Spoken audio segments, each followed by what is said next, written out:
कृष्ण जी कहते हैं, अपनी इच्छा की शक्ति से अपने आप को नया आकार दें, अपने आप को कभी भी स्वेच्छा से नीचा न होने दें।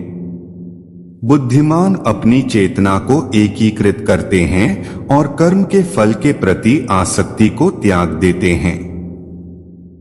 मनुष्य अपने विश्वास से निर्मित होता है, जैसा वो विश्वास करता है वैसा वो बन जाता है। कर्म का वास्तविक लक्ष्य आत्मा का ज्ञान है। हम जो कुछ भी हैं वह हमने जो सोचा है उसका परिणाम है। हम अपने विचारों से बने हैं, हम अपने विचारों से ढाले जाते हैं।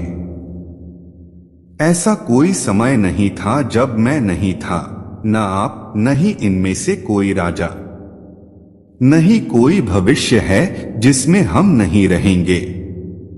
अपरिपक्व लोग सोचते हैं कि ज्ञान और क्रिया अलग अलग हैं, लेकिन बुद्धिमान उन्हें एक ही मानते हैं।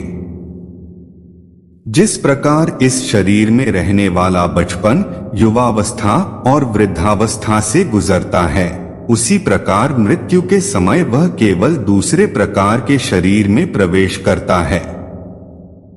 बुद्धिमान इसके बहकावे में नहीं आते। न यह शरीर तुम्हारा है और न तुम इस शरीर के। यह शरीर तो अग्नि, जल, वायु, पृथ्वी, आकाश से बना है और इसी में मिल जाएगा।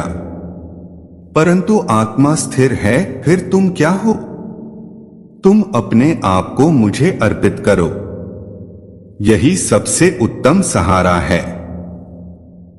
जो इसके सहारे को जानता है वह भय, चिंता, शोक से सर्वदा मुक्त है। जो कर्म में अकर्म देखता है और अकर्म में कर्म देखता है वह चतुर है। इच्छाओं में कमी ही सुख की कुंजी है। कोई भी व्यक्ति जो अच्छा काम करता है उसका कभी भी बुरा अंत नहीं होगा, चाहे यहाँ या आने वाले संसार में। जो पहले विष जैसा लगता है लेकिन अंत में अमृत जैसा स्वाद लेता है, यह सत्व का आनंद है जो स्वयं के साथ शांति से पैदा हुआ है। उम्मीद ही आपको रिश्ते में कमजोर बनाती है। उम्मीद का जन्म आपके मन में ही होता है। शांत, नम्रता, मौन, संयम और पवित्रता ये मन के अनुशासन हैं। सभी स्वार्थी इच्छाओं पर काबू पाना पर्याप्त नहीं है। स्वामित्व और अहंकार को वश में करना भी आवश्यक है।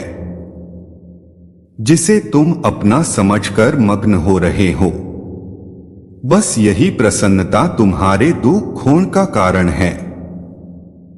कर्म मुझसे नहीं चिपके रहते क्योंकि मैं उनके परिणामों से जुड़ा नहीं हूं। जो लोग इसे समझते हैं और इसका अभ्यास करते हैं वे स्वतंत्रता में रहते हैं। जो मनुष्य प्रकृति के गुणों से अनासक्त है और जो पूरी तरह से दिव्य ज्ञान में स्थित है, उसका कार्य पूरी तरह से परात्परता में विलीन हो जाता है। अभी निराश मत हो, क्योंकि तेरा वक्त कमजोर हो सकता है, तू नहीं।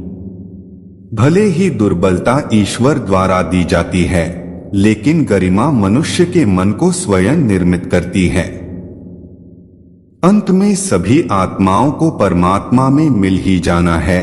यही तो आत्मा का अंतिम लक्ष्य है। सभी जीव मुझ में है और मैं सभी जीवों में हूं। तुम्हारे कर्म ही तुम्हारे भाग्य के निर्माता है। तुम्हारा मोह ही तुम्हारे दुखों का महान कारण है। आज वो तुम्हारा है, कल वो किसी और का होगा, इसलिए व्यर्थ का पछतावा मत करो। वर्तमान में जीना और उसका अनुभव ही जीवन है। राधे राधे। ऐसे ही वीडियो देखने के लिए हमारे चैनल को सब्सक्राइब करें और लाइक, कमेंट, शेयर करना ना भूलें।